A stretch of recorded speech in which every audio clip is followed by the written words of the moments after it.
Welcome to Chinese History and Mythology. Hey friends, welcome back to Chinese History and Mythology. Last time we talked about how after Liu Bei died, although Liu Shan inherited the throne of Shu Han on the surface, the person truly supporting the entire state had already become Zhuge Liang. At that time, Shu Han had just suffered the terrible defeat at Yiling, and its national strength had been badly damaged. Outside, there were also two powerful enemies, Cao Wei and Eastern Wu. Zhuge Liang understood very clearly that if Shu Han continued to be enemies with both Wei and Wu at the same time, it would have no chance to recover.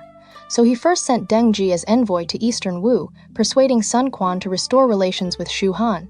After Deng Ji arrived in Eastern Wu, Sun Quan originally wanted to intimidate him. He set up an oil cauldron in front of the hall and arranged warriors holding blades in formation. But Deng Ji was not afraid at all. Instead, he pointed out directly that if Eastern Wu submitted to Cao Wei, sooner or later it would be swallowed by Cao Wei. Only if Wu and Shu formed an alliance again could they depend on each other like lips and teeth, and resist the North together. After hearing this, Sun Quan was finally persuaded and agreed to restore the Wu-Shu alliance.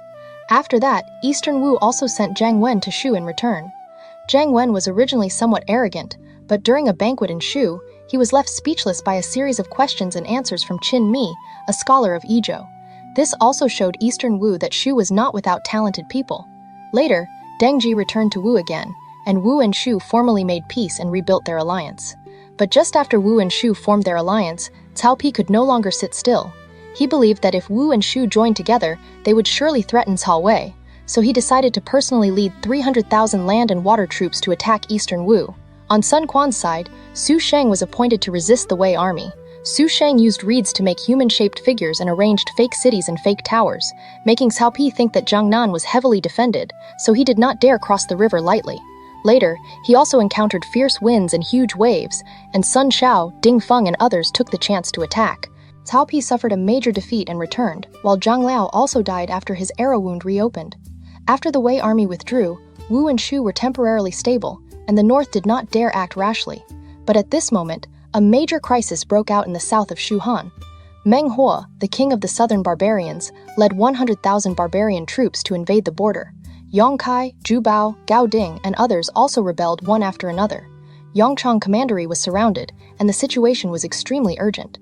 Zhuge Liang knew that before the northern campaign, he had to pacify the south first, so he decided to personally lead the southern campaign. Liu Shan and Wang Lian both worried that he was taking the risk himself, but Zhuge Liang believed that the southern barbarians were far from the central plains. It was not enough to simply send one great general to fight them. He had to adapt to the land and the people, and attacking the heart had to come first. After the southern campaign began, Zhuge Liang first used a plan to create suspicion and break apart the relationship between Yong Kai, Gao Ding, and Zhu Bao. In the end, Gao Ding killed Yong Kai and Zhu Bao, and the three roots of rebellion were quickly pacified. After that, Wang Tang, the governor of Yongchang, came out of the city to welcome him, and Liu Kai presented the map for pacifying the barbarians in the palm of the hand, helping Zhuge Liang continue deeper into the south. At this time, Ma Su came to the army and offered Zhuge Liang the strategy of attacking the heart is best, attacking cities is lower. Winning through the mind is best, winning through soldiers is lower. Zhuge Liang greatly agreed after hearing this, because this was exactly what he truly thought. The south could not be subdued by force alone. The people there had to submit from their hearts. After that, Meng Huo sent the 3 cave marshals to attack in 3 routes. Zhuge Liang deliberately stirred up the sharp spirit of Zhao Yun and Wei Yan, making them go deep behind the enemy. They first defeated Jinhuan Sanji, then worked with Wang Ping, Ma Zheng, Zhang Ni, Zhang Yi, and the others to capture Dong Tuna and Ahuinan. Zhuge Liang did not kill them. Instead, he released them and let them go back, all to weaken Meng Huo's hold over people's hearts. When Meng Huo heard that the 3 cave armies had been badly defeated, he personally led troops into battle. But he again fell into Zhuge Liang's ambush, was captured alive by Wei Yan, and was escorted to Kongming's tent. Yet Meng Huo was not convinced. He said that he had only fallen into the hands of the Shu army because the mountain road was narrow and he had made a mistake for a moment. After hearing this, Zhuge Liang did not kill him. Instead, he untied him, gave him wine and food, and released him, letting him go back to reorganize his troops and fight again. From this point on, the true contest between Zhuge Liang and Meng Huo had only just begun. So after Meng Huo returns, will he truly admit defeat? If Zhu Zhiliang releases Meng Huo again and again, can he truly win over the hearts of the southern barbarians? And how will this southern campaign become one of the most famous stories in Romance of the Three Kingdoms, the story of capturing and releasing Meng Huo 7 times? Let's continue the story. That day, Kongming personally rode in his small carriage and brought several hundred cavalry ahead to scout the road. As they moved forward, they suddenly came upon a large river called the Xi'er River. The water did not flow very fast, but the river was wide, and there were no boats or rafts. For the moment, the troops and horses could not cross. Kongming ordered men to cut down trees and build rafts. But strangely, as soon as the wood was placed into the water, it all sank and could not float at all. Kongming felt that something was unusual, so he asked Liu Kai, who knew the terrain of the south well. Liu Kai said, "I have heard that upstream of the Xi'er River, there is a mountain with a great deal of bamboo. The bamboo there is very thick and strong. Some of it takes several people to wrap their arms around. We can send men up the mountain to cut down the large bamboo and use it to build a bamboo bridge. In this way, the army can cross the river." After hearing this, Kongming immediately sent 30,000 men up the mountain to cut bamboo. They cut down hundreds of thousands of bamboo stalks and floated them downstream with the current. At a narrower part of the river, the Shu army used the thick bamboo to build a floating bridge more than 10 zhang wide. Then Kongming ordered the army to form ranks on the northern bank in the shape of a long snake formation. They set up camp beside the river, using the Xi'er River as a natural moat, and used the floating bridge as the entrance and exit. They also built earth walls around the camp. After that, he set up 3 large camps in the same way on the southern bank and waited for the barbarian troops to arrive. Meanwhile, Meng Huo brought several 100,000 barbarian soldiers, burning with anger, and came to take revenge. When he was almost at the Xi'er River, he personally led the vanguard, 10,000 Liaoding troops, holding large blades and rattan shields, straight to the front of the Shu camp to challenge them. Kongming wore his silk headscarf and a white crane feather cloak. He held his feather fan and sat calmly in a war carriage drawn by 4 horses, surrounded and protected by the generals. From far away, they saw Meng Huo wearing rhinoceros hide armor, a bright red battle helmet on his head, holding a shield in his left hand and waving a blade in his right. He rode on a red-haired ox and shouted insults in front of the formation, trying to provoke them. Behind him, more than 10,000 cave soldiers also waved blades and shields, charging back and forth with fierce momentum. Kongming immediately ordered all the generals to withdraw into the camp, close the 4 gates tightly, and not allow anyone to go out and fight. When the barbarian soldiers saw that the Shu army would not come out, they became even more arrogant. Many rushed naked to the camp gate and cursed loudly. The Shu generals were all filled with anger and came to ask for battle. "We are willing to leave the camp and fight to the death." But Kongming would not allow it. The generals asked again and again, and Kongming said, "The people of the southern barbarians do not understand the law and teachings of the court. Right now, they have just arrived, and their momentum is strong. They are arrogant and overbearing, so we should not fight them directly. We only need to defend steadily for a few days. Once their spirit weakens, I will have my own clever plan to defeat them." So the Shu army followed Kongming's order and firmly held the camp without going out. After several days, Kongming climbed to a high place to observe. Sure enough, he saw that the barbarian soldiers were gradually showing signs of fatigue, and their formations had become loose. So he gathered the generals and said, "Now the enemy's spirit has weakened. Do you dare go out and fight?" After hearing this, the generals were greatly encouraged and all asked for orders. Kongming first called Zhao Yun and Wei Yan into the tent and quietly explained the plan to them. The 2 accepted the order and left. Then he called Wang Ping and Ma Zhong and gave each of them instructions. Finally, Kongming summoned Ma Dai into the tent and said, "I will now abandon the 3 front camps on the southern bank and lead the army back across the river. As soon as our army retreats, you must immediately take down the bamboo bridge, move it downstream, and then support Zhao Yun and Wei Yan as they cross the river, so they can assist the main army from behind." Ma Dai accepted the order and left. Kongming then said to Zhang Yi, "After our army withdraws, many lamps must be left inside the camps to make it look as if the troops have not left. If Meng Huo sees this, he will surely follow and pursue us. You will set an ambush and cut off his road back." Zhang Yi accepted the order. After that, Kongming ordered Guangsuo to guard the war carriage and led the main army back across the river. Inside the 3 camps they left behind, countless lamps were lit, so from far away it still looked as if the soldiers and horses had not moved. When the barbarian soldiers saw that the Shu army seemed to still be inside the camps, they did not dare act rashly. Early the next morning, Meng Huo personally led a large number of barbarian soldiers straight toward the 3 Shu camps. But when they arrived and looked, the 3 large camps were already empty. There was not a single Shu soldier inside. Only several hundred carts loaded with grain, supplies, and weapons had been left behind. Meng Yu frowned and said, "Zhuge Liang abandoned these camps so easily. I fear there is trickery here." But Meng Huo did not take it seriously. "I am certain that something urgent has happened in Shu. Either Eastern Wu has invaded or Northern Wei has attacked. That is why he set up this trick, lighting lamps to pretend he had not left, while actually abandoning carts and horses because he was in a hurry to go back and give support. This is a perfect chance given by heaven. Chase them quickly."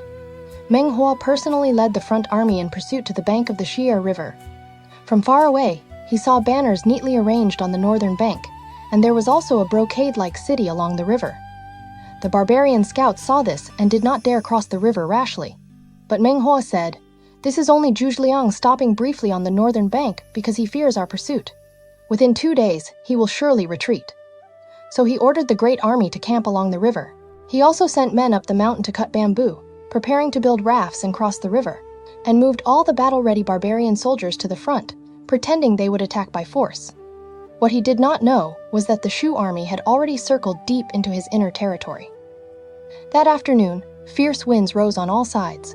Suddenly, drums thundered everywhere, and firelight shot into the sky. Shu soldiers charged out from all directions. The barbarian soldiers were caught off guard and fell into confusion by themselves. Meng Huo was greatly shocked. He quickly led his clansmen, personal guards, and cave soldiers to fight desperately and cut open a bloody path, fleeing toward his old camp. Just as he reached the edge of the camp, a force rushed out. The leader was Zhao Yun. Meng Huo was shocked and turned toward the Xi'er River, wanting to find another small road to escape. But when he reached the foot of the mountain, another force blocked the way. It was Ma Dai. By this time, only a few dozen defeated soldiers were left beside Meng Huo, so he could only flee in panic into the valley. But to the south, north, and west, dust rose everywhere, and firelight lit up the sky. He did not dare go forward anymore, and had no choice but to flee east. After turning around the mountain pass, Meng Huo suddenly saw a stretch of forest ahead. In front of the forest stood several dozen Shu soldiers, surrounding a small carriage. Sitting calmly on the carriage was Kongming. Kongming gently waved his feather fan and smiled. "Barbarian King Meng Huo, your fate has run out. I have been waiting here for you for a long time." Meng Huo flew into a rage. He turned back and shouted to the men around him, "I have been tricked and humiliated by this man 3 times. Today, we meet face to face. Quickly, follow me and charge forward. Cut both the man and the carriage to pieces." After saying this, dozens of barbarian riders rushed forward together, with Meng Huo personally charging in front. But just as they reached the forest, there was a sudden sound, and the ground suddenly collapsed. All of them fell into a pit together. Wei Yan led troops out from the forest and captured Meng Huo and his men, binding them tightly. Kongming first returned to the camp, accepted the surrender of the barbarian soldiers and the cave chiefs, and comforted them. By this time, most of the cave soldiers had already fled back to their own homes. Apart from those who had died in battle, the rest all submitted one after another. Kongming treated them with wine and meat, comforted them with kind words, and released them one by one to return to their home villages. The barbarian soldiers were deeply grateful, bowed in thanks, and left. Before long, Zhang Yi also escorted Meng Yu over. Kongming scolded him and said, "Your elder brother is stubborn and refuses to change. You should have advised him earlier. Now he has been captured alive by me 4 times. What face does he still have to see others?" Meng Yu was full of shame and knelt to beg for mercy. Kongming said, "Killing you is not something I will do today. For now, I will spare your life. Go back and properly advise your elder brother." He then ordered Meng Yu's ropes untied and released him. Not long after, Wei Yan escorted Meng Huo in. Kongming's face was stern, and he said sharply, "Now you have once again been captured by me. What else do you have to say?" Meng Huo said angrily, "This time I fell into a trap. I will not close my eyes, even in death." Kongming ordered the warriors to drag him out and behead him. But Meng Huo's expression did not change. He turned back and said, "If you have courage, release me one more time. I will surely avenge these 4 humiliations." Kongming laughed loudly and said, "Men, untie him and give him wine to calm his shock." Then he personally invited Meng Huo into the tent and asked him to sit. He said, "I have already treated you with courtesy 4 times. Why do you still refuse to submit?" Meng Huo replied, "Although I am a man beyond the civilized lands, I do not submit to the Chancellor's constant use of tricks. How can I be convinced in my heart?" Kongming asked, "If I release you one more time, can you still fight again?" Meng Huo said solemnly, "If the Chancellor captures me again, I will surrender with all my heart, present the treasures of my cave, reward the 3 armies, and swear never to rebel again." Kongming laughed loudly. "Good, then I will release you one more time." So he ordered Meng Huo to be released and sent back. After Meng Huo left, he gathered several thousand strong men from the various caves and headed south. Before long, from far away, he saw dust rising into the air. A force was coming toward him. It was Meng Yu, leading the defeated soldiers to seek revenge. When the brothers met, they held each other and cried bitterly, then told each other what had happened.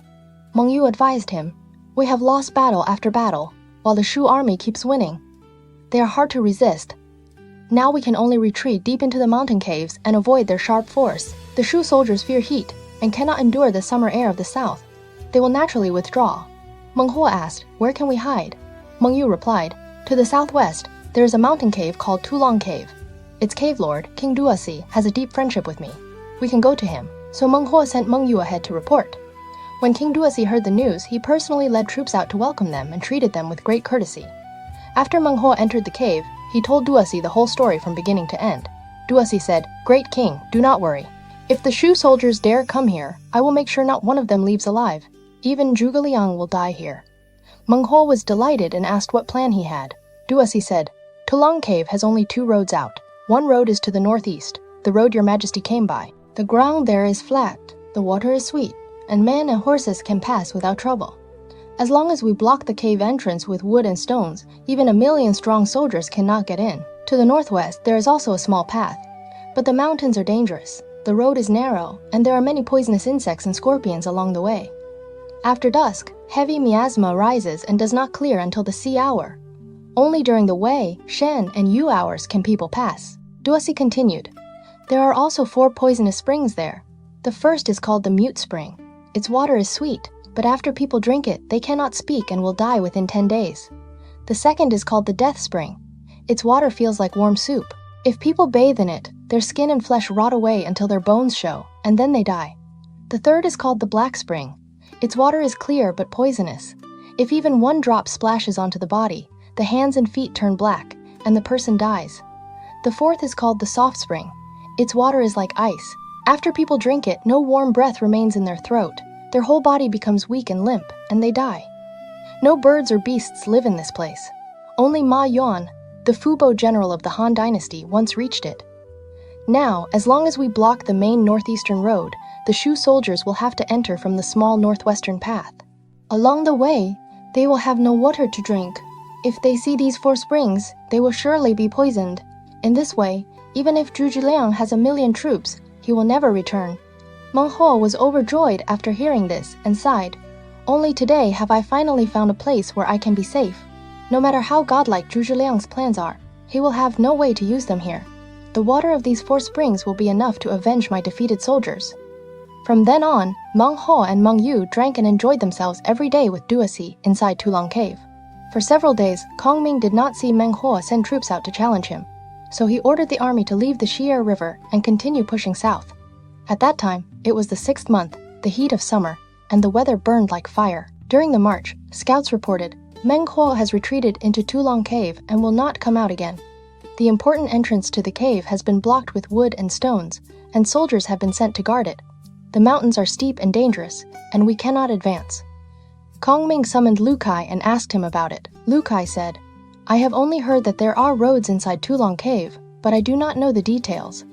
Jiang Wan advised, "Meng Huo has already been captured 4 times. He must be frightened out of his courage and will not dare fight again. Now the weather is extremely hot, and the soldiers are exhausted. It would be better to return to our country for now." Kongming shook his head and said, "If we truly withdraw, we will fall right into Meng Huo's plan. He will surely take the chance to strike back. Since we have already come this far, how can there be any reason to turn back?" So Kongming ordered Wang Ping to take several hundred men as the vanguard. He also had surrendered barbarian soldiers guide the way and enter from the small northwestern path. When the group reached a spring, the soldiers were unbearably thirsty and rushed to drink the water. After Wang Ping finished scouting the road, he returned to camp to report to Kongming. By the time the main force arrived, those soldiers who had drunk the water could no longer speak. They could only point to their mouths with their hands. Kongming was shocked. Knowing that they had been poisoned, He personally rode in his small carriage and brought several dozen men to inspect the place. He saw that the spring water was clear to the bottom, but a cold air hung over the surface. Kongming climbed to a high place and looked into the distance. Seeing that the surrounding mountains enclosed the area and that not even birds or beasts were visible, he felt even more that something was strange. Suddenly, he saw an ancient temple on a distant hill, so he climbed up by holding onto vines and trees. When he entered the temple, he saw a statue of a seated general inside. Beside it, a stone tablet read, "Temple of Ma Yuan, Fubo General of the Han." Kongming felt deep respect. He knelt and prayed, saying, "I, Zhuzhou Liang, carry the heavy trust of the late emperor's final charge and follow the imperial command to pacify the southern barbarians. Now my soldiers did not know the local geography and mistakenly drank from the poisonous spring. They have lost their voices, and whether they live or die is uncertain. I sincerely hope that the honored spirit will remember the grace and righteousness of the great Han, show divine power, and protect my army so that we may be safe." After finishing the prayer, Kongming left the temple and wanted to find local people to ask for information. Suddenly, he saw an old man coming from the opposite mountain, leaning on a staff with a strange appearance. Kongming invited the old man into the temple, saluted him, and asked, "May I ask your honored name?" The old man smiled and said, "I have long heard the great name of the Han Chancellor. To meet you today is a blessing over 3 lifetimes. Thanks to the Chancellor's kindness and virtue, many barbarian soldiers have been pardoned, and everyone is deeply grateful." Kongming asked about the poisonous springs. The old man said, "The water your soldiers drank is from the mute spring. Although the water is clear and sweet, after drinking it, people cannot speak and will die within several days. Besides that, there are 3 other poisonous springs: the soft spring, the black spring, and the death spring. The soft spring is cold to the bone. After drinking it, the whole body becomes weak and limp, and the person dies. The black spring has clear water, but it is poisonous. If even 1 drop splashes onto the body, the hands and feet turn black, and the person dies. The death spring is hot like soup. If people touch it, their skin and flesh rot away, and they die. This place also has miasma. Only during the Wei, Shen, and Yu hours can people pass. At all other times, smoke and miasma fill the area, and anyone who touches it will die." After hearing this, Kongming sighed deeply. If that is truly so, does it mean the southern barbarians can never be pacified? If the barbarian lands are not pacified, how can I launch the northern campaign against Wei and revive the Han house? Would this not fail the heavy trust of the late emperor's final charge? The old man comforted him and said, "Chancellor, there is no need to worry. I know a place that can solve this difficulty. Several li due west from here, there is a valley. After entering the valley and going 20 li, there is a stream called Wan'an Stream. Beside the stream lives a master known as the Hermit of Wana'an. Behind his thatched hut is a spring called the Anlao Spring. Anyone who has been poisoned will recover as soon as they drink from it. If someone has been touched by miasma or developed sores and scabs, bathing in Wan'an Stream can also cure them. In front of his hut, there is also an herb called Zhige Yunsang. If you hold it in your mouth, you will not be harmed by miasma. Chancellor, you should quickly go and ask him for help." Kongming quickly bowed in thanks and asked, "Old sir, you have saved the lives of my whole army. May I ask your honored name?" The old man turned and walked into the temple, saying, "I am the mountain spirit of this place. By the command of General Fubo, I have come specially to guide the Chancellor." As soon as he finished speaking, the stone wall behind the temple suddenly opened. The old man stepped inside and disappeared. Kongming was amazed. He repeatedly bowed in thanks to the temple spirit, then returned to the main camp. The next day, Kongming prepared incense and gifts. He took Wang Ping and the soldiers who had been poisoned and lost their voices, and traveled through the night to the place the mountain spirit had shown him. They followed a small road into the valley and walked more than 20 li. Suddenly, a quiet estate appeared before them. Tall pine and cypress trees surrounded it. Thick bamboo forests grew nearby. Rare flowers circled the place, and a fresh fragrance filled the air. Kongming came to the gate and knocked. A young boy came out to answer. Before long, a master came out. He wore a bamboo crown, straw sandals, a white robe, and a black cord belt. His eyes were blue, his hair was golden, and his spirit was bright. He smiled and said, "Could the visitor be Zhuge Kongming, Chancellor of the Han?" Kongming was surprised and said, "How does a worthy master know me?" The hermit replied, "I have long heard that the Chancellor was leading an army south. How could I not know?" Then he invited Kongming into the thatched hall and asked him to sit. Kongming explained why he had come. I carry the heavy trust of Emperor Zhao Li's final charge. Now, following the sacred command, I have entered deep into the southern lands, hoping to bring the barbarian regions back under the court. But unexpectedly, my soldiers mistakenly drank from the mute spring, and every one of them lost the power of speech. Last night, thanks to the spirit of General Fubo guiding me, I learned that you, worthy master, have a divine spring that can cure this poison. I hope you will show great mercy and save my soldiers. The hermit said, I am only an idle man in the mountains. I am not worthy of the chancellor coming here personally. The divine spring is behind the hut. Boy, quickly go draw water. The boy then led Wang Ping and the poisoned soldiers to the spring to fetch water. After everyone drank it, before long, they vomited out foul saliva and recovered their speech. Then they bathed in Wanhan stream and immediately felt their bodies become light, with all the poison gone. The hermit then hosted Kongming with tea made from cypress seeds and vegetarian dishes made from pine flowers. Although simple, the meal had its own special flavor. He reminded him, there are many poisonous snakes and scorpions in the barbarian caves, and willow flowers also fall into the streams, so the water cannot be drunk directly. You may dig wells to draw spring water from the ground. Then the well water can be drunk. Kongming asked again about the Xia Yunxiang herb, and the hermit ordered the soldiers to gather as much as they wished. If each person holds one leaf in his mouth, he will not fear the miasma. Kongming was endlessly grateful and bowed as he asked the hermit's name. The hermit smiled and said, I am Meng Huo's elder brother, Meng Jie. Kongming was greatly shocked. Meng Jie said, Chancellor, there is no need to be suspicious. My parents had 3 sons. I am the eldest. Next is Meng Huo, and the youngest is Meng Yu. Our parents died early. My 2 younger brothers have fierce tempers and refused to submit to the court. I advised them many times to surrender, but they would not listen. So I changed my name and lived here in seclusion. Now Meng Huo has rebelled and has made the chancellor personally enter these wild lands. As his elder brother, I truly feel ashamed. Kongming sighed and said, This reminds me of the old story of Dao Ji and Lu Xiaohui. Today, I have actually seen it with my own eyes. Then he sincerely said, I can report to the Son of Heaven and ask that you be made king. Meng Jie shook his head and said, Since I have already looked lightly on fame and rank and live hidden in the mountains and forests, why would I still desire wealth and honor? Kongming prepared gold, silver, and gifts for him, but Meng Jie firmly refused to accept them. Kongming bowed in thanks again and again before finally taking his leave.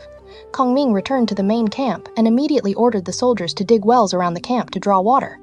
But after they dug more than 20 zhang down, there was not a single drop of water. They dug more than 10 places in a row, and all of them were dry wells. The army immediately fell into panic, and morale dropped greatly. At midnight, Kongming burned incense and prayed to heaven. I, Liang, am without ability. I rely on the blessing of the Great Han and carry the duty of pacifying the barbarians. Now the army lacks water, the soldiers and horses are thirsty, and their lives hang by a thread. If heaven has not yet cut off the fate of the Great Han, please grant me sweet springs. If the fate of the Great Han has already come to an end, then I, Liang, am willing to die here with the entire army. Early the next morning, everyone went to check again. To their surprise, clear sweet spring water had risen in every well. The soldiers and generals were wild with joy. With a water source now secured, the Shu army safely entered through the small path and set up camp in front of Tulong Cave. The barbarian scouts hurriedly reported to Meng Huo. The Shu army does not fear the miasma, and they do not lack water. The poisonous springs have no effect at all. King Duosi did not believe it, so he and Meng Huo personally climbed to a high place to look. They saw that the Shu army was completely safe. The soldiers carried water, cooked food, fed the horses, and watered them, all in perfect order. Duosi was shocked, and his whole body went cold. He said to Meng Huo, These are not ordinary soldiers. They are clearly divine troops. Meng Huo clenched his teeth and said, My brother and I are willing to fight the Shu soldiers to the death. We would rather die before the army than be captured without resistance. Duosi said, If your majesty is defeated, my wife, children, and old ones will also be finished. Now the only way is to slaughter cattle and horses, richly reward the cave soldiers, and make them attack the camp with all their lives. Only then might we win. So Duosi ordered rewards for the soldiers and prepared to attack. Just as they were about to send out troops, someone suddenly came to report. From Silvermine Cave in the west, the 21st Cave Lord, Yang Feng, has led 30,000 troops here to help. Meng Huo was delighted. With a neighboring cave helping us, we will surely win this time." He immediately went out of the cave with Duosi to welcome him. Yang Feng led his army there and said, "I have 30,000 elite soldiers. Every one of them wears iron armor and can climb mountains and cross ridges. Even if the Shu army has 1,000,000 men, we do not fear them. I also have 5 sons, all highly skilled in martial arts. We are willing to help your majesty." Yang Feng had his 5 sons step forward and pay respects. Meng Huo saw that each of them was strong and fierce, with the back of a tiger and the waist of a bear, and he was very pleased. He held a banquet to receive Yang Feng and his sons. When the wine had gone around and they were half drunk, Yang Feng said, "The army lacks some entertainment. I brought with me a group of barbarian women skilled at the blade and shield dance. Why not call them in to add to the pleasure?" Meng Huo repeatedly agreed. Before long, several dozen barbarian girls with loose hair and bare feet danced in from outside the tent. The barbarian soldiers clapped and sang along, and the scene became lively. At this time, Yang Feng ordered 2 of his sons to offer wine to the guests. The 2 carried cups and came before Meng Huo and Meng Yu. Just as the 2 were about to drink, Yang Feng suddenly gave a loud shout. The 2 sons immediately seized Meng Huo and Meng Yu and dragged them down from their seats. King Duosi saw that something was wrong and tried to escape, but he was also captured alive by Yang Feng. Those barbarian girls had already blocked the tent entrance, spreading their blades in the dance, so no one dared come near. Meng Huo shouted angrily, "We are both cave lords. We have had no past hatred or grievance. Why are you harming me?" Yang Feng said coldly. "My brothers, sons, and nephews have all received the life-saving kindness of Chancellor Zhuge, and we had no way to repay him. Today, you rebel against the court, so naturally I will capture you and present you to the Chancellor." Seeing this, the cave soldiers scattered and fled, each returning to his own home. Yang Feng escorted Meng Huo, Meng Yu, and King Duosi to Kongming's camp. He bowed down and said, "My brothers, sons, and nephews have all received the Chancellor's great kindness. Today, we have captured the rebel Meng Huo and the others and have come specially to present them." Kongming richly rewarded Yang Feng and the others, then ordered Meng Huo to be brought into the tent. Kongming smiled and asked, "Are you convinced this time?" Meng Huo still stiffened his neck and said, "It is not because your ability is great. It is because the people in my own cave turned against one another and killed each other, so I was defeated. If you want to kill me, then kill me. I still do not submit." Kongming said, "You tricked my army into a waterless place and used evil plans with the Mute Spring, Death Spring, Black Spring, and Soft Spring. Yet my army remained safe and sound. Is this not heaven's will? Why are you still so stubborn?" Meng Huo replied, "My ancestors lived at Silver Pit Mountain. That place is surrounded by 3 rivers and protected by heavy passes. If you can capture me there, then I will submit with all my heart for generation after generation." Kongming smiled calmly. "Then I will release you one more time and let you go back to organize your troops and fight me fairly. If I capture you again then, and you still refuse to submit, I will wipe out your whole clan." After saying this, he ordered Meng Huo's ropes untied and released him. He also released Meng Yu and King Duosi, gave them wine and food to calm their fear, prepared saddled horses for them, and sent them back. After Kongming released Meng Huo and his group, he rewarded Yang Feng and his sons, and also gave generous rewards to the cave soldiers under their command. Yang Feng and the others bowed in thanks and left. Meng Huo, Meng Yu, and King Duosi fled back to Silver Pit Cave overnight. Outside Silver Pit Cave, there were 3 rivers, the Lu River, the Gannan River, and the Xi'er River. Because the 3 rivers flowed together there, the place was called 3 Rivers. North of the cave, there was more than 300 li of flat land, rich in local products. West of the cave, there were salt wells. 300 li directly south was Langdu Cave. Inside the cave was a mountain, and the mountain produced silver, so it was called Silver Pit Mountain. Palaces and towers had been built in the mountain, and this was the nest of the barbarian kings. The local customs were different from those of the Central Plains. Inside the cave, there was an ancestral temple called the Family Ghosts. In all 4 seasons, they slaughtered cattle and horses for sacrifice, calling it Asking the Ghosts. Every year, they also captured people from Shu or outsiders and used them as living sacrifices. If someone became sick, they did not take medicine. They only asked shamans to pray, calling this medicine ghosts. There was no criminal law there. Anyone who committed an offense was simply beheaded. Powerful local leaders were divided into cave lords and chiefs, and on the 1st and 15th day of every month, they came to 3 Rivers City to exchange goods. After Meng Huo returned to the cave, he gathered more than 1,000 members of his clan and said, "I have been humiliated by the Shu army again and again. I swear I must take revenge. Do any of you have a good plan?"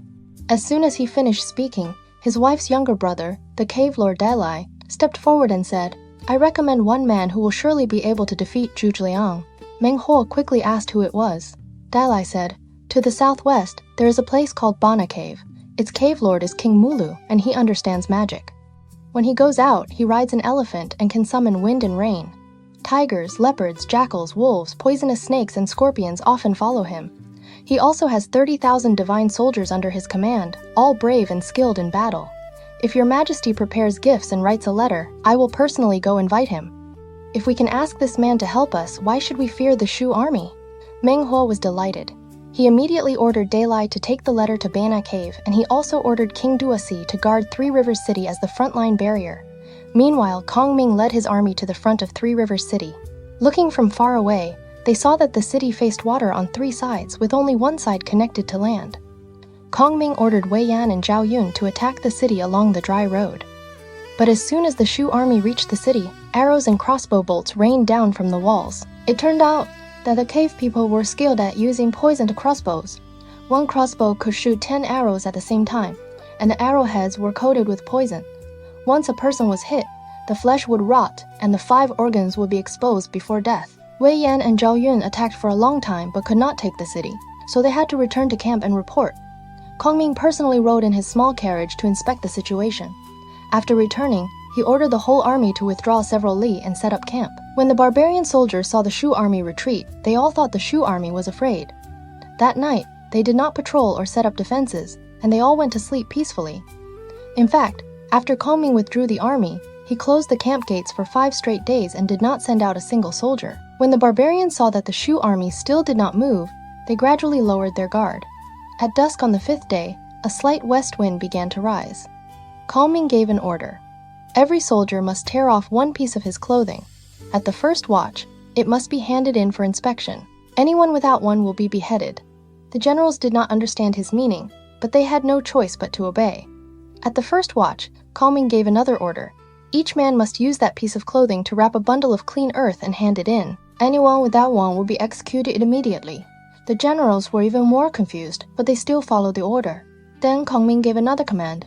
All soldiers are to carry their bundles of earth and gather below Three Rivers City. Those who arrive first will be rewarded. The soldiers all carried their earth bundles and rushed quickly toward Three Rivers City. Kongming ordered them to pile the bundles beneath the city wall, building them into a slope. Then he ordered, whoever climbs onto the wall first will receive the greatest merit. More than 100,000 Shu soldiers, together with over 10,000 surrendered troops, poured out the earth bundles all at once. In an instant, they built a high slope under the city, leading straight up to the wall. At one secret signal, the Shu soldiers charged up the slope and rushed onto the city wall. The barbarian soldiers hurriedly tried to fight back, but before they could fire their poisoned crossbows, the Shu army had already caught them completely unprepared. More than half of the barbarian soldiers were captured alive, while the rest fled in every direction. King Duosi died in the chaos. Three Rivers City fell into Kongming's hands, and all the treasures found there were rewarded to the 3 armies. The remaining barbarian soldiers fled back to Silver Pit Cave and reported to Meng Huo. King Duosi has died in battle, and Three Rivers City has fallen. Meng Huo was shocked. Before he could think of a plan, another report came. The Shu army has already crossed the river and set up camp in front of this cave. Meng Huo was in panic when suddenly someone behind the screen laughed and said, "You are a man, yet you have so little strategy. Though I am a woman, I am willing to fight for you." Meng Huo looked and saw that it was his wife, Lady Zhurong. Lady Zhurong had lived among the southern barbarians for generations and was descended from the Zhurong clan. She was skilled with flying knives and never missed her target. Meng Huo was delighted and rose to thank her. Lady Zhurong put on armor, mounted her horse, and led several hundred fierce generals and 50,000 elite soldiers out of the cave to face the enemy. Just as she turned past the cave entrance, she encountered a Shu force led by Zhang Ni. Lady Zhurong carried 5 flying knives on her back, held a Zhang 8 long spear, and rode a red rabbit curly-haired horse, looking powerful and majestic. When Zhang Ni saw her, he secretly exclaimed, "This woman is no ordinary person." The two fought for only a few rounds before Lady Zhurong turned her horse and left. Zhang Ni hurriedly chased after her, but suddenly a flying knife came down from above. Zhang Ni raised his hand to block it, but it struck his left arm. He fell from his horse on the spot and was captured alive by the barbarian soldiers. When Ma Zhong heard that Zhang Ni had been captured, he quickly came to rescue him, but he was also surrounded by the barbarian soldiers. Just as he was about to ride forward and fight Lady Zhurong, his horse was suddenly tripped. He fell from the horse and was also tied up and taken into the cave. Meng Huo held a banquet to celebrate the victory. Lady Zhurong ordered the executioners to take Zhang Ni and Ma Zhong out and behead them.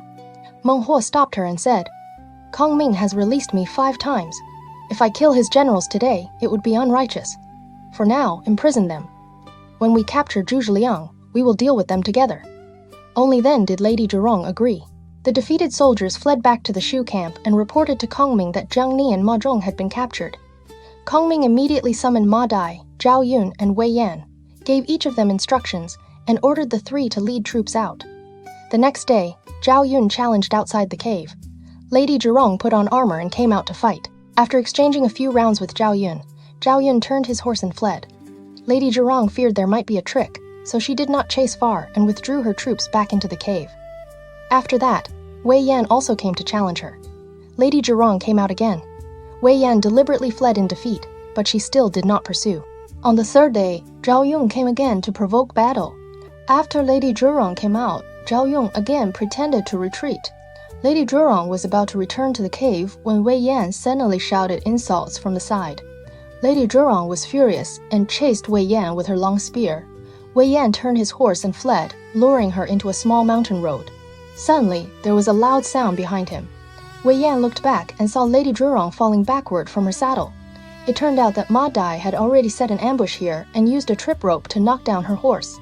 She was captured and tied up, then taken back to the main camp. The barbarian generals and cave soldiers came to rescue her, but Zhao Yun attacked them fiercely in formation and scattered them in every direction. Ma Dai escorted Lady Zhurong to see Kongming. Kongming immediately ordered her ropes untied, set up another tent for her, gave her wine to calm her fear, and sent someone to inform Meng Huo that he was willing to exchange Lady Zhurong for Zhang Ni and Ma Zhong. Meng Huo agreed and released Zhang Ni and Ma Zhong. Kongming also sent Lady Zhurong back to the cave. When Meng Huo saw his wife return safely, he was both happy and angry. Just then, someone came to report, King Mulu, the Lord of Bana Cave, has arrived.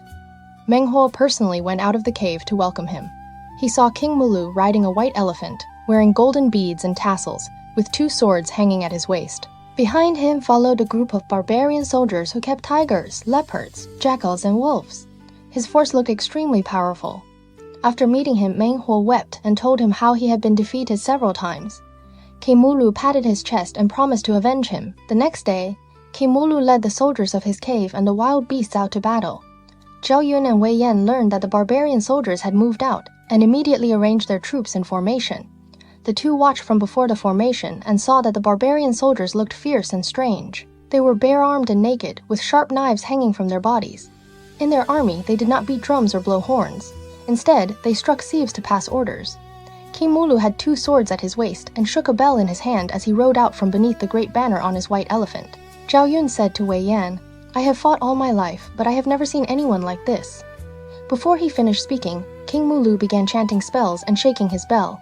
Suddenly, a violent wind rose, and sand and stones flew through the air.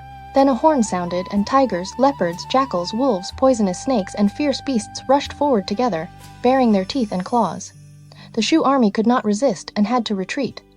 The barbarian soldiers took advantage of the situation and pursued them all the way to the border of 3 rivers before withdrawing. Zhao Yun and Wei Yan gathered the defeated soldiers and returned to camp to ask Kongming for punishment.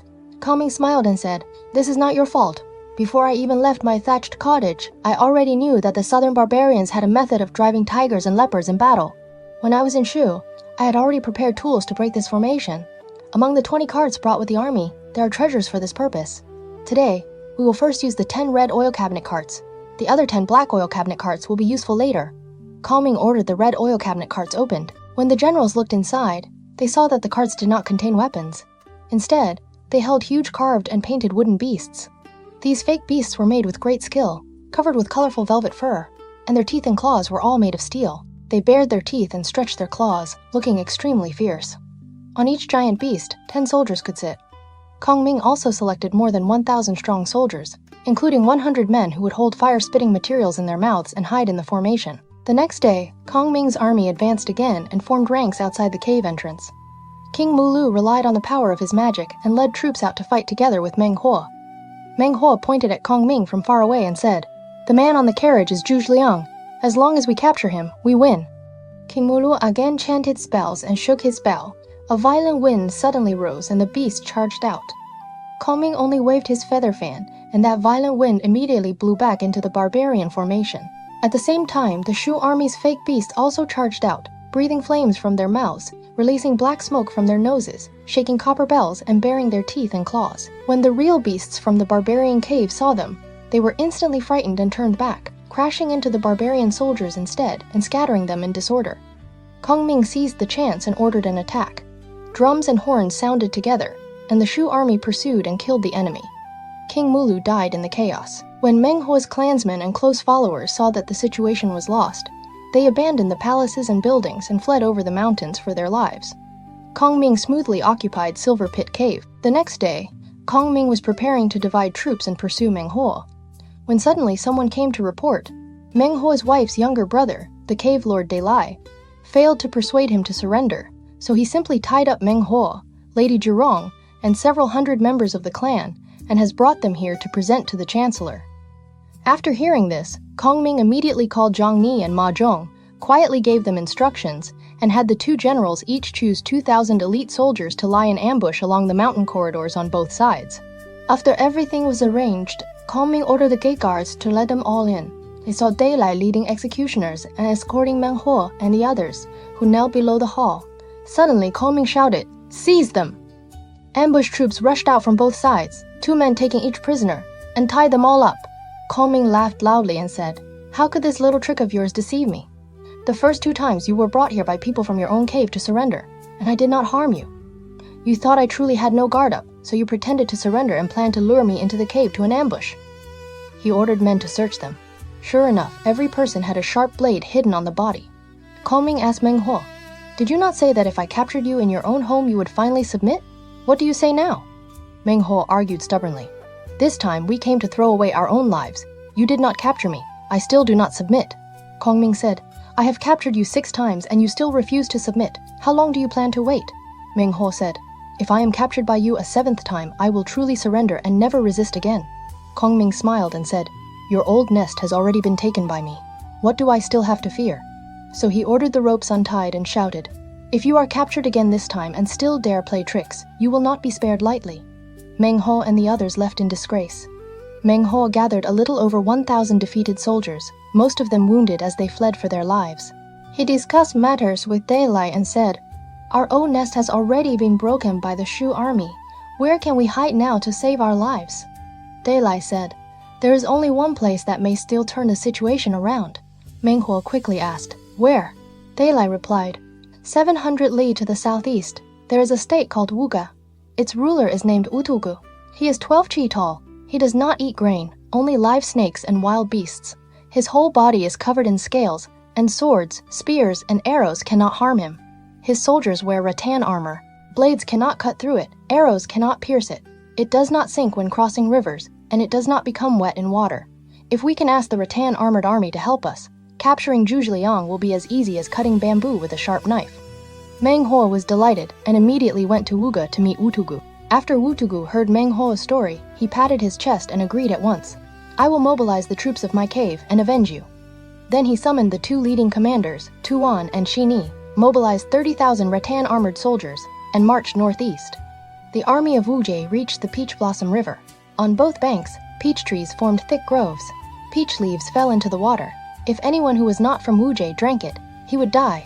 But if people of Wujie drank it, their spirits would instead become stronger. So Wutugu set up camp at Peach Blossom Ford, preparing to face the Shu army. Kongming sent barbarian spies to investigate Meng Huo's movements, and soon learned that Meng Huo had joined with Wutugu, the ruler of Ogu, and brought in 30,000 rattan armored soldiers, gathering at Peach Blossom Ford. Kongming immediately led troops toward Peach Blossom Ford. Looking across the river, he saw that the barbarian soldiers on the opposite bank were ugly and strange in appearance, not like ordinary people. Kongming also asked the local people and learned that at this time, peach leaves were falling, and the Peach Blossom River water could not be drunk. So he withdrew 5 li and set up camp, ordering Wei Yan to guard it. The next day, Wutugu led the rattan armored army across the river to fight.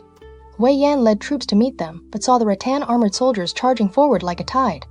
The Shu soldiers shot arrows, but the arrows bounced off when they struck the rattan armor. Blades, spears, and thrusts also had no effect at all. The rattan armored soldiers waved steel blades and iron forks, counterattacking so fiercely that the Shu soldiers suffered a major defeat. After winning, the barbarian soldiers did not pursue. They withdrew back to their camp. On the way back to camp, Wei Yan saw that when the rattan armored soldiers withdrew, they crossed the water while wearing their rattan armor. Some who were too exhausted took off the armor, placed it on the surface of the water, sat on it, and floated across. Wei Yan was greatly shocked. After returning to camp, he reported the situation to Kongming. Kongming summoned Liu Kai and the local people to ask about it. Liu Kai said, "The people of Wuge wear rattan armor. Blades and spears cannot pierce it, and they also have the help of the poisonous peach blossom water. They are extremely difficult to fight. Even if we win, it may not be useful to the Central Plains. Chancellor, it would be better to return early." Kongming laughed loudly and said, "Since I have already come here, how could I retreat so easily? Tomorrow, I will have a plan to pacify the south." Then he ordered Zhao Yun to help Wei Yan guard the camp and forbade them from going into battle lightly. The next day, Kongming had local people guide the way and personally rode in his small carriage to the mountains on the northern bank of Peach Blossom Ford to inspect the terrain. When the carriage reached a dangerous place and could no longer go forward, Kongming abandoned the carriage and walked. Before long, he saw a great mountain. Below the mountain was a valley, winding like a long snake. In the middle was a broad road, and on both sides were smooth stone walls with no trees. Kongming asked the guide, "What is this valley called?" The guide answered, "This place is called Coiled Snake Valley. Leaving the valley leads to the main road toward 3 Rivers City. The area before the valley is called Talangdian." Kongming was delighted. "This is a chance to defeat the enemy given to me by heaven." Kongming returned to the main camp and immediately summoned Ma Dai into the tent. He instructed him, "I give you 10 black oil cabinet carts. Also use more than 1,000 bamboo poles. Prepare the things inside the carts exactly as I command. Lead troops to occupy both ends of Coiled Snake Valley and set up ambushes according to the plan. I give you half a month. Everything must be ready. If even the slightest news leaks out, you will be punished by military law." Ma Dai accepted the order and left. Kongming then summoned Zhao Yun and ordered him to go behind Coiled Snake Valley and set up defenses according to the plan at the main road entrance to 3 Rivers City. Then he summoned Wei Yan and instructed him, "Take your own troops and set up camp at Peach Blossom Ford. If the barbarian soldiers cross the water to fight, abandon the camp and retreat toward the place with the white flag. Within half a month, you must lose 15 battles in a row and give up 7 camps. Only then will your task be complete. If you lose only 14 battles, do not come back to see me." Wei Yan was not convinced in his heart, but he could only accept the order. After that, Kongming ordered Zhang Yi to lead another army and build camps and fences at the designated place. He also ordered Zhang Yi and Ma Zhong to lead 1,000 local cave people who had already surrendered and act according to the plan. Meanwhile, Meng Huo discussed matters with Wu Tugu and said, "Zhu Zhiliang is best at setting ambushes. From now on, when fighting the Shu army, as long as you see a valley with dense forests and thick trees, you must never enter lightly. There is most likely an ambush inside." Wu Tugu nodded and said, "People from the Central Plains are best at these tricks. From now on, we will do as you say." Before long, scouts came to report.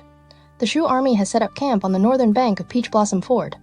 Wu Tugu immediately sent Tuan and Ani to lead the rattan-armored army across the river and into battle. Wei Yan came out to fight, but after only a few clashes, he was defeated. The barbarian soldiers feared an ambush and did not dare pursue far, so they withdrew. The next day, Wei Yan rebuilt his camp in the same place. The barbarian soldiers came again, and Wei Yan again pretended that he could not resist, abandoned the camp, and fled. The barbarian soldiers pursued him for more than 10 li. Seeing that the area was silent and there were no ambush troops, they occupied the Shu camp. On the 3rd day, Wu Tugu personally led the great army to pursue and attack Wei Yan. Wei Yan abandoned helmets and armor all along the road while his soldiers scattered and fled. When a white flag appeared in the distance, Wei Yan led his troops toward it, and there was another camp there. Wu Tugu pursued him, and Wei Yan again abandoned the camp and fled. Over the next several days, Wei Yan fought while retreating, losing 15 battles in a row and giving up 7 camps. The rattan-armored army became braver with each battle, and Wu Tugu also looked down on the Shu army more and more. Whenever they passed places with dense forests and thick trees, Wu Tugu would first send men to inspect them. Sure enough, they found Shu banners moving in the woods. Wu Tugu said to Meng Huo, "It is exactly as your majesty expected." Meng Huo laughed loudly and said, This time, I have seen through all of Zhu Zhiliang's tricks. Your Majesty has won 15 battles in a row and taken 7 camps. The Shu army runs as soon as they hear the name of the rattan armored army. Zhu Zhiliang is now at the end of his road. As long as we charge through, the great matter will be accomplished. After hearing this, Wutugu became even more proud and no longer took the Shu army seriously. On the 16th day, Wei Yan again led defeated soldiers out to face them. Wutugu rode an elephant at the very front, wearing golden beads, with scales showing under his arms, and pointed at Wei Yan while cursing him. Wei Yan turned his horse and fled. Wutugu led the rattan armored army in close pursuit. Wei Yan retreated all the way into Coiled Snake Valley, running in the direction of the white flag. Wutugu saw that the mountains were bare, with no grass or trees, and judged that there could be no ambush, so he confidently led his troops into the valley. Just after they entered the valley, the barbarian soldiers saw dozens of black oil cabinet carts blocking the road ahead. They reported, "These are Shu army carts used to transport grain. Because your Majesty's army is too fierce, they abandoned the grain carts and fled." Wutugu was delighted and urged the soldiers to continue the pursuit. But when they were almost at the valley exit, the Shu soldiers suddenly disappeared. Wood and stones rolled down from the mountain, blocking the exit. Wutugu was ordering men to clear the road when the dry firewood on the carts ahead was suddenly set alight, and the flames rose fiercely. Wutugu quickly ordered the army to retreat, but the rear troops reported, "The valley behind us is also blocked with piles of firewood. Those carts are filled with gunpowder, and they have already caught fire." At that moment, people on both sides of the valley kept throwing down torches. As soon as the fire touched the ground, it lit the fire lines there, setting off countless explosions. The whole valley was swallowed by raging flames, with firelight rising into the sky. The rattan armor had originally been soaked in oil, so it feared fire most of all. Once it touched fire, it immediately burst into flame. Wutugu and the 30,000 rattan-armored soldiers howled without stop inside the valley. Some held each other as they were burned alive. Kongming looked down from the mountain and saw the valley filled with charred bodies, the stench rising to the sky. The sight was too terrible to bear. He could not help shedding tears and sighed, "Although I have won merit for the state, I will surely shorten my own life because of this." When the soldiers and generals beside him heard this, all of them were moved. Meanwhile, Meng Huo was still in camp waiting for news of victory. Suddenly, more than 1,000 men came before the camp, laughing as they knelt and said, "The army of Wu Jie is now fighting fiercely with the Shu army and has already trapped Zhu Zhiliang in Coiled Snake Valley. Please, great king, go quickly to support them. We are originally people of this cave. Earlier, we had no choice but to surrender to Shu. Now that we have heard your majesty has arrived, we have come specially to help in battle." Meng Huo was delighted. He immediately led his clan members, trusted followers, and various barbarian soldiers, guided by these surrendered troops, and hurried overnight toward Coiled Snake Valley. As soon as he reached the mouth of the valley, he saw firelight rising into the sky and a terrible stench filling the air. Only then did Meng Huo realize he had fallen into a trap, and he quickly tried to withdraw. At that moment, Zhang Ni appeared on the left and Ma Zhong appeared on the right, with 2 routes of Shu soldiers attacking together. Just as Meng Huo was about to fight back, more than half of the barbarian soldiers around him suddenly also took action. It turned out that these men were all Shu soldiers in disguise. In one move, they captured the barbarian king's clan members and the troops of the various tribes. Meng Huo fought desperately out of the encirclement and fled alone on horseback along the mountain road. As he was running, he suddenly saw a group of men and horses ahead in the mountain hollow, surrounding a small carriage.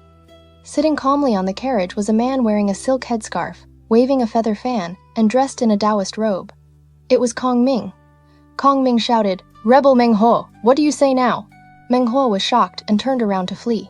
Suddenly, a great general appeared from the left. It was Ma Dai. Meng Huo was caught off guard and was captured alive by Ma Dai. At the same time, Wang Ping and Zhang Yi had already led troops to the barbarian camp and captured Lady Zhurong, along with Meng Huo's old and young clan members, all alive. Kongming returned to camp and held court in the command tent. He said to the generals, "This time, I used fire attack because I had no choice. The rattan-armored army could not be pierced by blades or arrows. Without fire, it would have been difficult to win. But the people of Wu Jie have almost been wiped out, and this is truly a great sin of mine. I knew the enemy would think I had placed ambushes in places with thick forests, so I only planted banners in the woods and did not hide even a single soldier there. I also made Wei Yan lose 15 battles in a row and abandon 7 camps, deliberately making them look down on us. The two sides of Coiled Snake Valley are smooth stone, and the valley floor is sand and earth with no grass, making it perfect for a fire attack. I had Ma Dai set up the black oil cabinet carts, with gunpowder mines hidden inside. In each mine, smaller charges were also hidden, all connected by bamboo poles and powder lines. Once one place was lit, the whole valley would explode together. Then I had Zhao Yun prepare dry firewood to block the road. After Wei Yan lured the rattan armored army into the valley, we cut off their front and rear and set fire to them. Rattan armor is useful in water, but it fears fire most of all, so it was broken in one battle. After hearing this, the generals all kowtowed and said, "The Chancellor's divine strategy is beyond the understanding of ghosts and gods." At this time, Kongming ordered Meng Huo to be brought forward. Meng Huo knelt below the tent, but Kongming ordered his ropes untied, set up another tent, and gave him wine and food to calm his fear. Then Kongming quietly gave instructions to the official in charge of food and wine. Meng Huo was drinking in the tent with Lady Zhurong, Meng Yu, the cave lords, and his clansmen when someone suddenly came in with a message. "The Chancellor does not wish to personally humiliate you. He has specially sent me to release you and let you go back to gather troops and horses again, and then fight our army once more. You may leave now." After Meng Huo heard this, tears flowed from his eyes. He said, "Captured 7 times and released 7 times. Since ancient times there has never been such a thing. Although I am a man beyond the civilized lands, I still understand a little of ritual and righteousness. How could I be so shameless and faithless?" So he brought his brothers, wife, children, and all his clan members, and together they knelt on the ground, took off their upper garments, and asked Kongming for forgiveness. "The Chancellor's divine power is unmatched in this world. We southern barbarians will never dare rebel again." Kongming asked, "Are you now truly submitting from your heart?" Meng Huo said through tears, "I and all my descendants will forever remember the Chancellor's great kindness and virtue. How would we dare not submit?" Kongming then invited Meng Huo into the upper tent and held a banquet to celebrate. On the spot, he appointed Meng Huo to remain forever as cave lord, and returned to him all the land that had earlier been taken. When Meng Huo's relatives and the barbarian soldiers of the various tribes heard this, all of them were deeply grateful. They wept, cheered, and left. The chief clerk Fei Yi advised, "Now the Chancellor has personally led the great army deep into the barbarian lands and has successfully pacified Meng Huo. Since he has already submitted, why not send officials to stay here and govern together with Meng Huo?" Kongming shook his head and said, "There are 3 difficulties in this matter. First, if we leave officials from outside here, we must also station troops to protect them. But this place is remote, and grain is difficult to transport. The soldiers would have nothing to eat. Second, many barbarians have died or been wounded, and their loved ones have been killed. If we leave only outsiders and no troops, they will surely rise up and take revenge. Third, the barbarians have killed officials many times in the past, and they already distrust outsiders. If we send officials again, it will be hard to gain their trust. Therefore, I have decided not to leave men here and not to transport grain here. It is enough simply to live in peace with them." After hearing this, everyone was fully convinced. From then on, all the southern tribes deeply felt Kongming's kindness and virtue. They built living shrines for him, made offerings in all 4 seasons, and called him their kind father. The tribes presented pearls, gold, silver, cinnabar, medicine, lacquerware, farming oxen, and war horses to support the Shu army, and they swore never to rebel again. Southern lands were finally completely settled. After Kongming comforted and rewarded the 3 armies, he began leading the army back to Shu.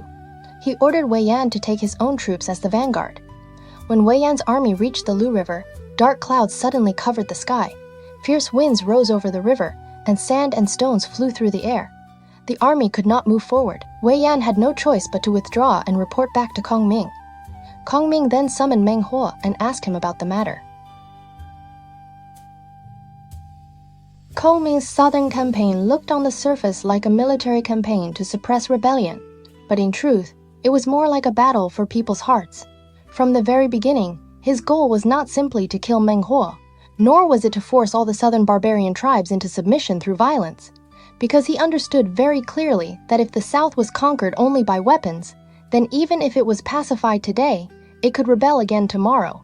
Even if it was crushed this year, once the Shu army withdrew, rebellion would return again. That was why Kongming released Meng Huo again and again. The first time, Meng Huo refused to submit, saying he had only fallen into an ambush by mistake. The second time, Meng Huo still refused to submit, saying that his own men had betrayed him. The The third time, his false surrender failed, but he still remained stubborn. The fourth time, the fifth time, and the sixth time, each defeat was more miserable than the last, yet he still refused to bow his head, until the very end, when the rattan armored army was burned to ashes in Coiled Snake Valley, and almost all 30,000 soldiers of Wu Jie were wiped out. Kongming had won, but he still could not help shedding tears. He knew that this fire had saved Shu Han, but it had also burned away far too many lives. It was also at this moment that Meng Huo finally understood that the man before him was not merely an enemy who knew how to fight. He was an opponent who could calculate every move on the battlefield and yet still leave people a path to live. After being captured and released 7 times, Meng Huo brought his wife, his brother, and his whole clan, and together they knelt before Kongming to ask forgiveness. He swore that the southern barbarians, generation after generation, would never rebel again. Kongming did not send officials to forcefully take over the south, and he did not leave troops behind for long-term occupation. Instead, he allowed Meng Huo to continue leading the local tribes, because he understood that true lasting peace did not come from outsiders pressing people down. It came from making the local people willingly submit in their hearts. At last, the south was pacified, and Shu Han's rear was finally secure. But just as Kongming was leading the army back to Shu, the Shu army reached the Lu River.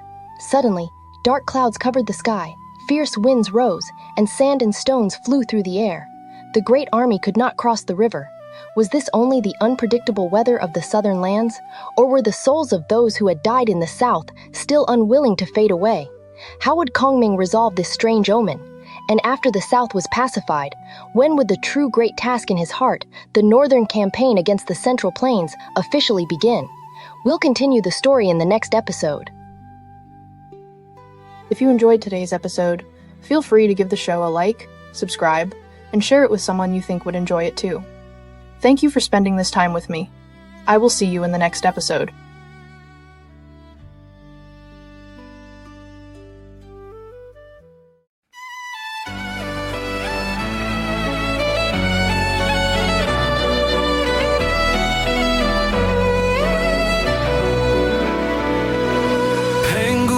The sky in light, Nua healed the broken heart.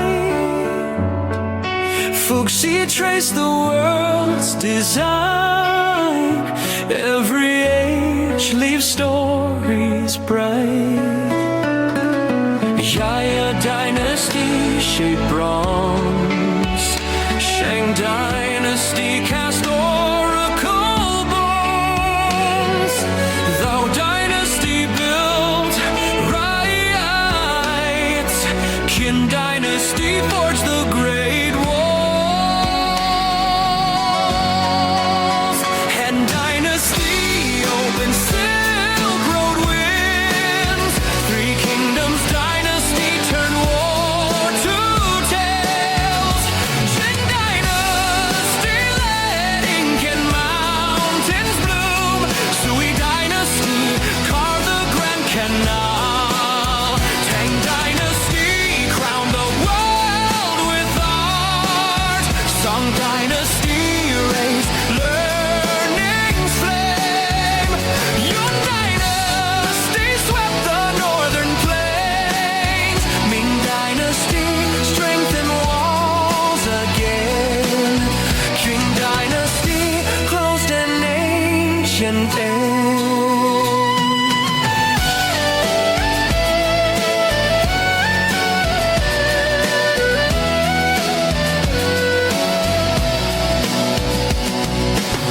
Every age leaves stories bright.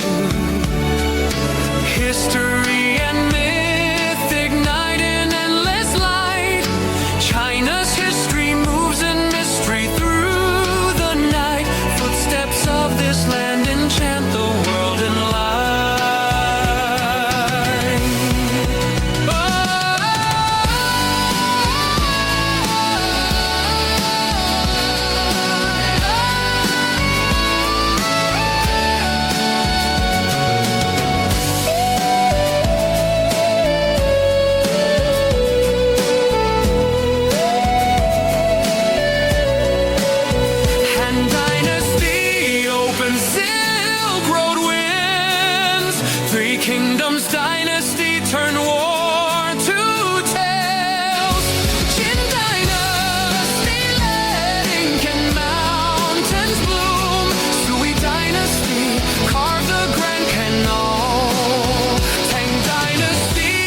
crowned the world with art. Song Dynasty rays, learn